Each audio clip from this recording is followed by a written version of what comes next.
Old black witch. Old black witch.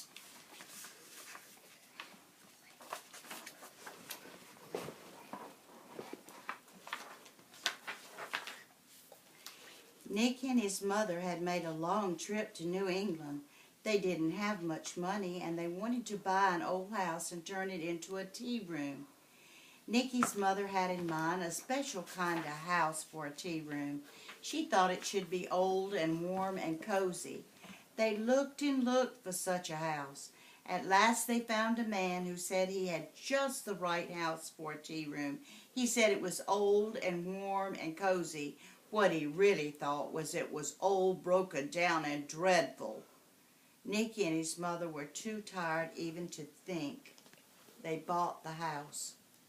When all the papers were signed, they went out to the house and Nicky's mother opened the squeaky old door with the rusty key. The sun had gone down and the house was dark and chilly. Nicky began to build a fire in the big fireplace. The fire didn't start very easily and puffs of smoke soon filled the room. Suddenly, squawk! Thump! And down from the chimney fell a big black mess. It was covered in cobwebs and made terrible sounds. It stumbled out of the fireplace into the room, and from its long pointed hat to its long pointed shoes, it was covered with ashes. It was a fright. It was furious, and it was Old Black Witch. Old Black Witch glared into Nicky's face. "Who told you to build a fire in my fireplace?" she shouted, stomping around and shaking her broom. "Jumping Jehoshaphat, you scorched my blasted broomstick!" "This is our fireplace in our house because we bought it," Nicky said politely. "And what are you doing in our chimney?" Old Black Witch was expecting to see the boy scream in fright and climb the closest curtain. Now she looked hard into Nicky's face. She pointed a long, crooked finger at Nicky's nose. "Boy, this is my chimney, my fireplace, my house." She looked at her watch. "Giblets! I've been asleep for 100 years. Now you just skedaddle. This is my house, so scoot, boo, scat, run!" Nicky's mother, who could hardly believe what she saw, now spoke to Old Black Witch. "We bought this house to make a cozy little tea room with red checkered curtains on the windows, bunches of sweet William flowers on the tables, and homemade biscuits with honey." "Bats!" screeched Old Black Witch. "Over my dead body. This house must have big cobwebs up in the corners, black curtains, some old toads in the fireplaces, and 3 inches of dust on the floor." Old Black Witch cracked her knuckles, popped her eyes, and made awful noises. "Nonsense," said Nicky's mother calmly. "Oh, what will become of me?" muttered Old Black Witch. "There aren't many old broken down houses left, you know." "Well, if you'd really like to stay, you can have that room up in the attic," said Nicky's mother. Old Black Witch grumbled all the way up to the attic, but after some banging around, she settled down in a little room under the rafters. Oddly enough, this little room pleased Old Black Witch. The cobwebs hung heavily with dust, and a family of squeaky bats nested near the roof. There the wind blew, the shutters bumped, and the old beams made spooky music. She would have liked some pets, such as a few spotted toads. Yes, she thought, a couple of spotted toads would have suited her nicely. Downstairs, Nicky and his mother began the hard work of fixing up the old house. The cleaning, scrubbing, painting, and polishing went on for weeks, but Old Black Witch wasn't much help. She swished around in her scratchy old broom, flitting from stair posts to corner cupboards, shrieking, cackling, making rude remarks about the way things were going. One evening, she even sailed right through a window, so sparkling clean that she thought it was open. The crash was ear-splitting, like a clap of thunder, very noisy. And Old Black Witch was hopping mad. She zoomed back into the room, kicked over a bucket of suds, and shook glass from her broom all over that clean floor. When Nicky scolded her for half an hour, Old Black Witch just pulled her long pointed hat down over her long pointed nose and pretended she was asleep. Finally, in spite of Old Black Witch, the tea room was ready, just as it had been planned. There were red checkered curtains, there were bunches of Sweet William on the table.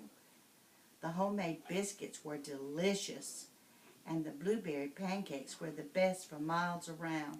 From the very beginning, the jug and the muffin tea room was a success. Although people had heard that the house was haunted by an old black witch, no one believed such nonsense. Yet they wondered who it was that shouted down from the attic window. Boo! Scat! Ratchy Fratch! At all the ladies who came to see this clever new tea room. They all waved back at Old Black Witch and said, "Oh, how quaint! How sweet!" One day, Nicky's mother went upstairs and knocked on Old Black Witch's door. "Old Black Witch, dear, I need some help with the pancakes. There's a large crowd downstairs." Nicky's mother looked very tired. "Well, could stir a little," said Old Black Witch. It'd been 100 years since she had last cooked, but she soon found herself in the kitchen with a nice clean apron and lots of eggs, flour, and blueberries. With a little pinch of this and a little pinch of that, Old Black Witch's blueberry pancakes were simply wonderful. Before long, Nicky's mother let her serve some of the pancakes. When the customers stared, Old Black Witch asked them, "What's the matter, dearie? Is my slip showing?" "Don't worry, I made them myself." That's why some people worried, but they had to admit the pancakes were marvelous. Old Black Witch was beginning to enjoy all this attention.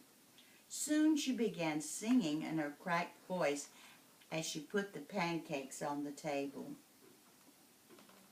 Sometimes she sang, "Boiling cauldron, make a brew.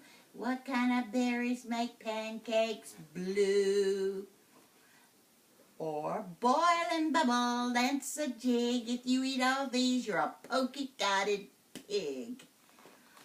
Or, "Snakes and snails and gophers' knees. If you think they're bad, just taste these." Now, not all the people who heard about the jug and the muffin tea room were nice, quiet little ladies.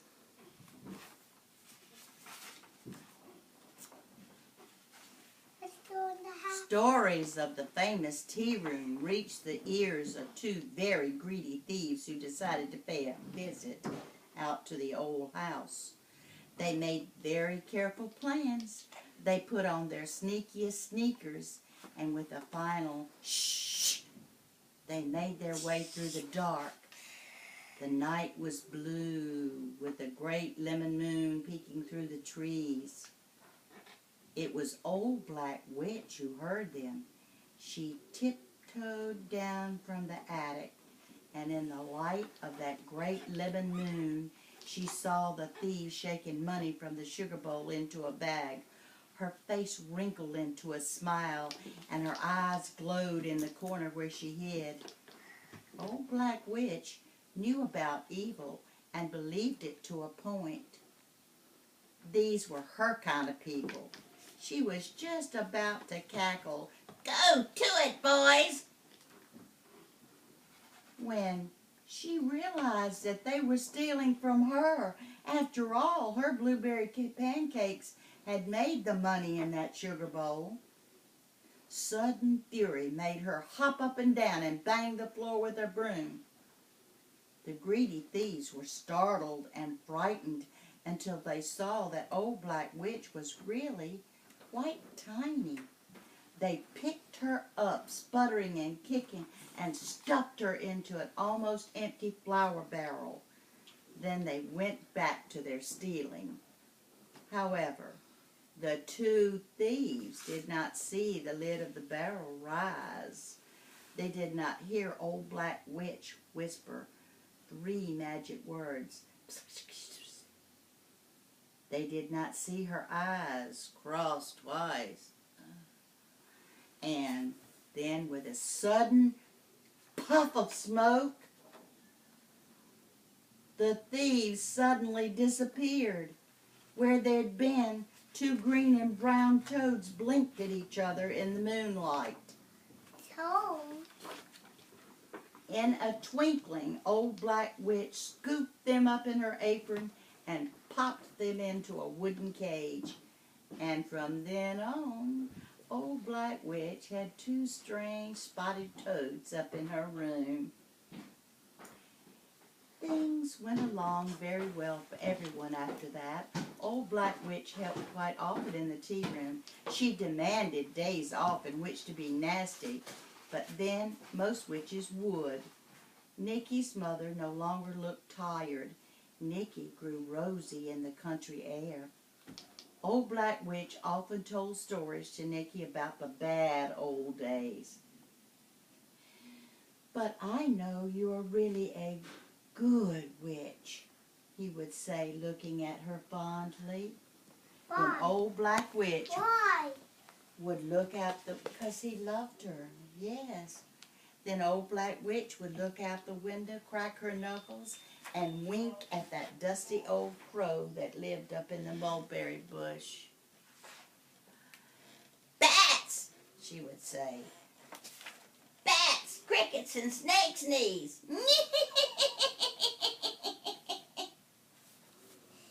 Why does she always say that? The end.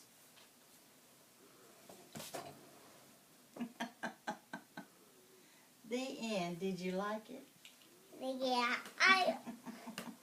the Nana likes first it time too. I just like it. And Yes. I liked it again.